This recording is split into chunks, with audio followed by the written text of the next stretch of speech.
Ang sabi niya po kasi yung na-aksidente po yung asawa niya. Yung gastos daw po sa amin daw po niya hihingin. Magbabayad daw po kami. Yun po ang pagkakasabi niya. Sinabi ko po yan kila Ma'am Eileen na bago ibigay sa akin ng truck, please, pakiayos yung mga matatalim na areas ng food truck. Ang tatalim ng cover ng AC, ang tatalim, ang promise nila sa akin is that they will get rid of the, yung mga sharp edges po. Yun ang promise nila sa akin. Sir, Okay. walang nagawa. Sir, wala namang silang nilinis eh. Puro alikabok sa loob, tapos ang daming scratches, ang daming hindi natapos. Kaya talagang I'm just very disappointed. Sinubukan nung ba ma'am na ibigay sa kanila muna yung truck para itama nila lahat ng mali? Yes, I'm giving them that chance. Pero wala naman silang hindi nga sila nagre-reply sa akin. At hindi naman po pwede na basta lamang hihingi ng halaga na hindi po napapatunayan. Ang sabi po ng Rules of Evidence sa Pilipinas, the burden of proving anything in court lies with the claimant. Paano kayo ma'am nagnenegosyo? Paano nyo ginagawa yung setup ninyo ng paggagawa ng mga food truck? Client po, nagma-marketplace po kasi ako, sir. Yung mga post po doon po ako nag-aano ng mga post ko. Tapos nakausap ko po yung client. Then, nag-meet up po kami, sir, sa Pampanga din po. Sino ang gumagawa ng mga food truck na yun? Po kami po, sir, kumbaga may dala kaming welder, pintor, tsaka mekaniko po. Okay, so parang talagang may team kayo na gumagawa niyan, tama ba? Yes po, sir. Okay. Ma'am, paano po nabuo yung transaction na yun? Nag-meet po kami ni ma'am ng March 24 po sa Pampanga po mismo. Then binili po namin yung unit. Second po, lumuwas po kami ng Pampanga. Tapos doon po namin nilagay po yung truck na gagawin namin. Then nakita naman po nung client na yung buong mismong gagawin namin. Okay. So, first payment, ma'am, magkano binigay sa inyo na first payment? 70K po, sir. Okay, 70K. Yan ang first payment. Magkano yung overall contract nyo? 250K po. 250? Opo. Nag-release ng 70K, ginawa nyo naman yung project. Punta naman tayo doon sa proseso. Paano ba ma'am yung ginawa yung mismong food truck? Nagkaroon ba ng pag-check sila from time to time? Sinisilip nila yung mismong food truck? Every week naman po, nagpupunta naman po sila mag-asawa, sir. Mismo dun po sa may ginagawa namin, check po nila ng maayos. Dumadalaw po talaga sila, sir. Anong nangyari dito sa usapan? So, ginawa ninyo, na-inspection naman nila. Ngayon, pagdating ng release, ano po yung naging usapan ninyo? Kasi na-release nyo yung mismong truck eh. Yes po, sir. Na-receive naman po nila, sir. Kaso kinaanuhan po, sir, ng umagahan. Chinek po ulit nila mag-asawa. Then, na-aksidente daw po kasi, sir, yung asawa niya. Tapos, nung na-aksidente po yung asawa niya, bigla po siyang nag-miss call sa akin. Tulog pa po kasi ako ng mga time na yun. Bago ba magkaroon ng sinasabing release? Or na-release na yung truck nung nangyari yung insidente, yung aksidente? Opo, sir. Na-release na po, sir. Sige ma'am, anong date na na-release yung truck? 27 ng gabi. Okay, April 27 na-release yung truck. Opo. Tapos April 28 na disgrasya.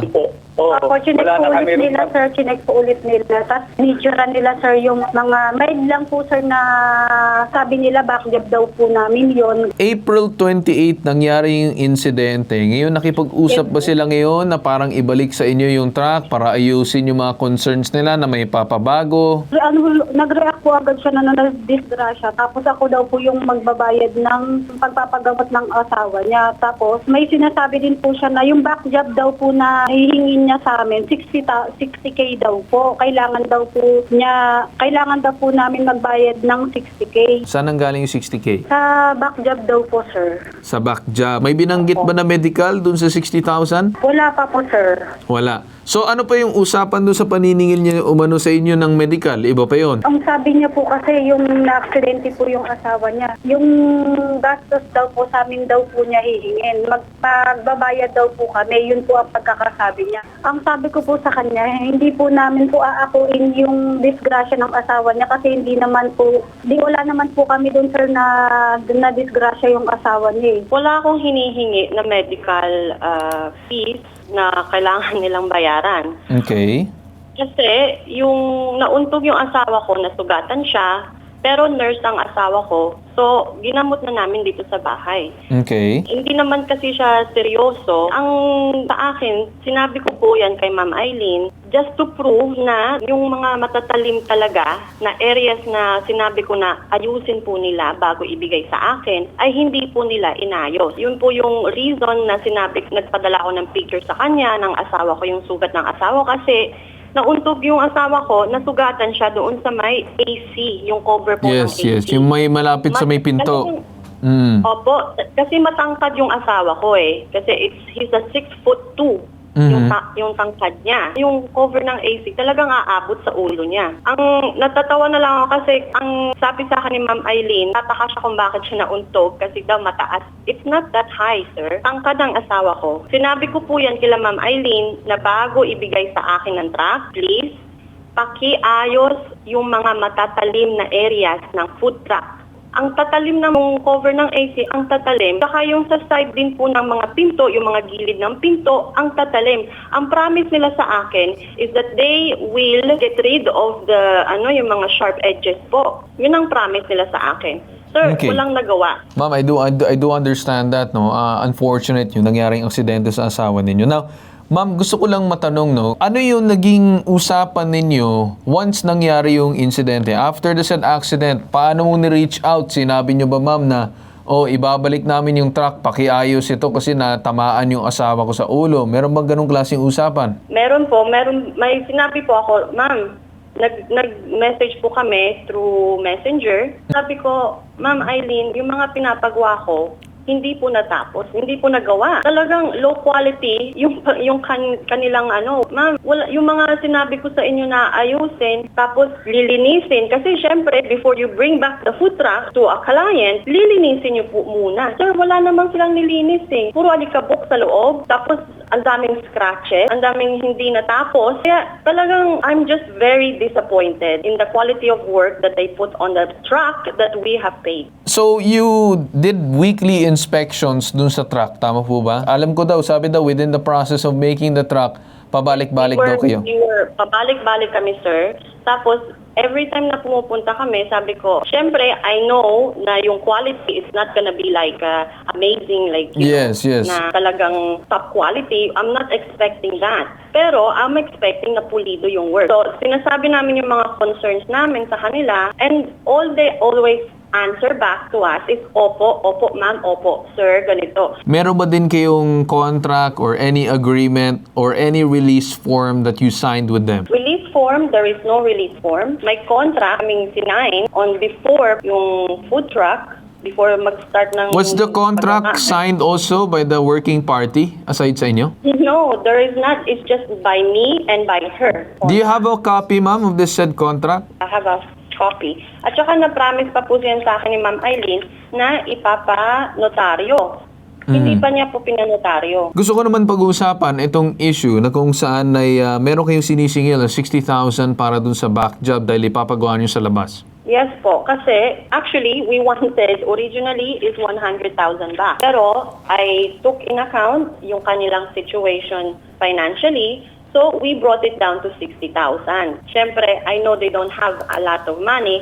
Tapos, sabi ko sa kanila, Ma'am Eileen, napaisip ako, maybe with your situation, kasi ikaw buntis ka, or kasi tricycle driver yung asawa mo, ganito. Why don't we just deal with monthly payments to give us the money back? Sinubukan nung ba, ma'am, na ibigay sa kanila muna yung truck para itama nila lahat ng mali? Yes, I'm giving them that chance. Pero wala naman silang hindi nga sila nagre-reply sa akin. Meron pong warranty against any hidden defect or warranty against promised condition of the thing that is sold. Makikita po yan sa Article 1561, kasama po dyan ang Article 1547. Ang sabi po niya, the seller is under obligation to make sure na yung pong binili ng customer niya ay fit for the general purposes for which they had been sold. Pagka po yan ay hindi natupad, may problema po yung nagbenta at magkakaroon ng karapatan. Ayon po dito sa Codigo Civil, ang bumili na hingin hindi na lamang yung actual na danyos na naibigay sa kanila, kundi pati na po yung pong mga danyos na nangyayari dahil nga hindi na natupad ang kasunduan. Kaya umabot sa punto na may sinasabi siyang amount dahil daw sa mga back jobs. So ano pong may explain natin dun para mapaintindi para naman dito sa ating complainant attorney? Ang una po yan, karapatan po naman, ito pong hinihingan ng halaga para sa sinasabing danyos perjuicios na malaman kung nasaan ang pinagmulan noong pong hinihinging halaga. Ibig sabihin, yung pong hihingi ng danyos perjuicios na ang kanyang hinihingi ay batay sa mga pinsalang kanilang natamo. Pinsalang natamo doon sa sasakyan dahil kakailanganing ipaayos ulito.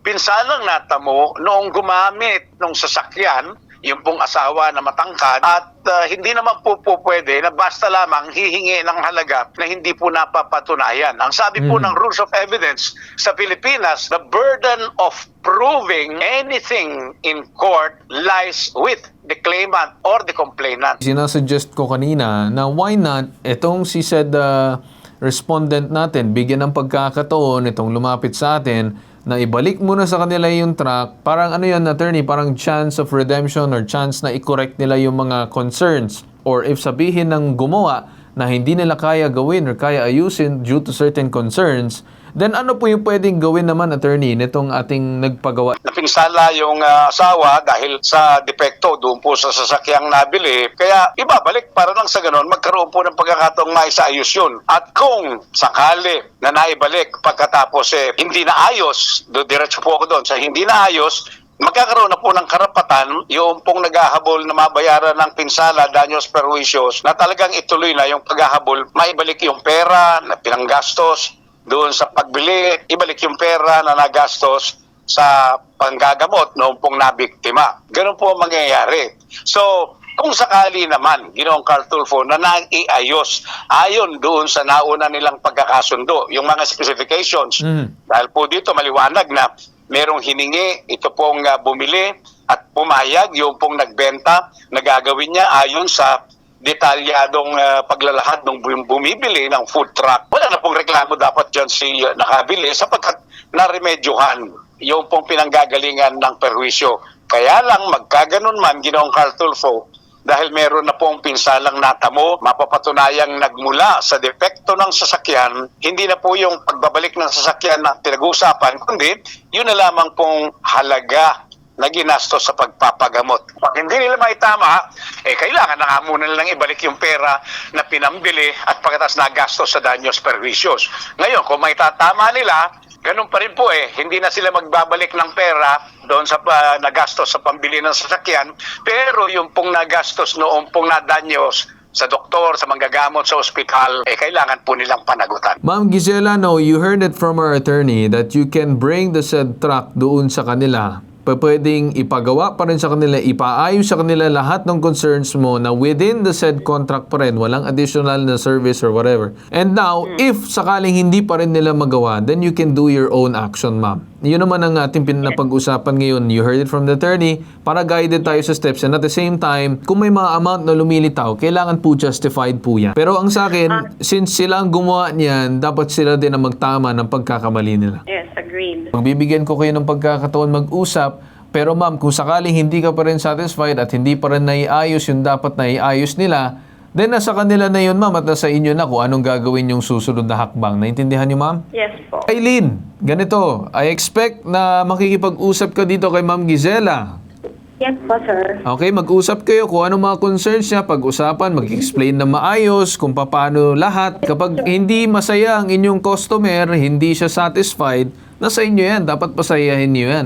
Nasa agreement niyo naman na napag-usapan. Basta ngayon, it should be addressed. Ayusin niyo na lang. Okay? Wala na tayong ibang pag-uusapan ba? Okay? Yes po, sir. Opo. Okay, so with that said, Ma'am Aileen and Ma'am Gisela, ako nagpapasalamat sa inyo. Makikibalita din kami at sana magkaayos na kayo. Maraming salamat sa inyo dalawa. Okay. Opo, Thank you sir. so much. Thank you po.